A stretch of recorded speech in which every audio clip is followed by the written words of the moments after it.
Kelompok rentan dalam pengurangan resiko bencana. Siapa yang termasuk dalam kelompok rentan dalam bencana? Undang-Undang Nomor 24 Tahun 2007 menyebutkan bahwa salah satu penyelenggaraan penanggulangan bencana pada saat tanggap darurat adalah perlindungan terhadap kelompok rentan. Kelompok rentan bencana menurut undang-undang ini adalah bayi, balita, dan anak-anak, ibu yang sedang mengandung atau menyusui, penyandang disabilitas, dan orang lanjut usia. Namun, di luar yang telah disebutkan itu, ada beberapa identitas di masyarakat lain yang dapat meningkatkan resiko seseorang untuk menjadi kelompok rentan, seperti masyarakat dari ekonomi rendah, masyarakat yang tinggal jauh dari pemukiman, masyarakat dengan penyakit kronis, dan sebagainya. Hambatan utama yang dihadapi oleh kelompok rentan dalam situasi bencana adalah hambatan sikap berupa stigma, prasangka, dan perspektif negatif yang seringkali berakibat kelompok rentan terhadap penyandang disabilitas tidak dapat menikmati haknya seperti bersekolah, mendapatkan layanan kesehatan, bekerja, atau berpartisipasi di masyarakat. Hambatan lingkungan, yaitu dalam bentuk akses fisik terhadap lingkungan yang tidak mengakomodasi kebutuhan kelompok rentan, dan pembatasan akses informasi dan pengetahuan. Hambatan kelembagaan mencakup undang-undang, kebijakan, strategi atau praktik yang secara sistematis, sengaja atau tidak sengaja, mengekspos kelompok rentan terhadap diskriminasi atas akses terhadap hak-hak mereka.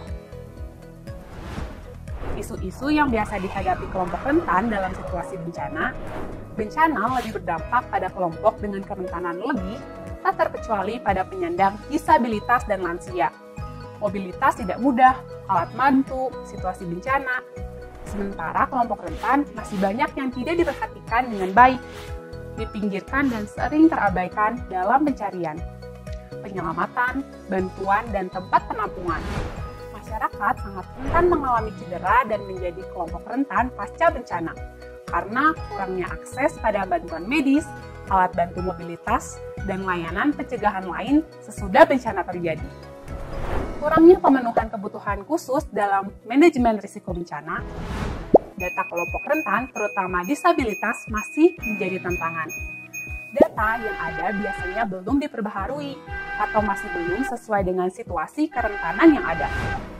Orang dengan kerentanan lebih masih menjadi objek, belum menjadi subjek, di mana keterlibatan mereka dalam respon dan pemberian layanan serta perencanaan masih belum banyak dilakukan. Kurangnya partisipasi dalam pengurangan resiko bencana, aksesibilitas, dan stigmatisasi. Pengurangan resiko bencana atau PRB yang inklusif dibutuhkan untuk menjawab isu-isu kelompok rentan ini. Pengurangan resiko bencana yang inklusif adalah kegiatan dan konsep PRB yang menyediakan aksesibilitas dan pelayanan yang memungkinkan kelompok rentan untuk dapat berpartisipasi secara aktif dalam kegiatan PRB yang diselenggarakan. Menyelenggarakan PRB yang inklusif merupakan salah satu cara untuk menghilangkan hambatan sikap dan lingkungan, serta mendorong partisipasi aktif dari kelompok rentan dalam pembangunan di berbagai tingkatan.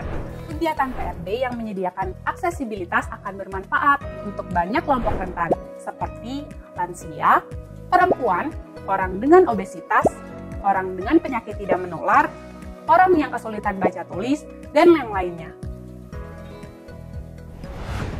5 prinsip inklusivitas. Bagaimana cara memastikan PRB yang inklusif? Dengan menjalankan 5 prinsip inklusivitas berikut ini. Pastikan tersedianya data pilar berdasarkan usia, disabilitas, dan jenis kelamin.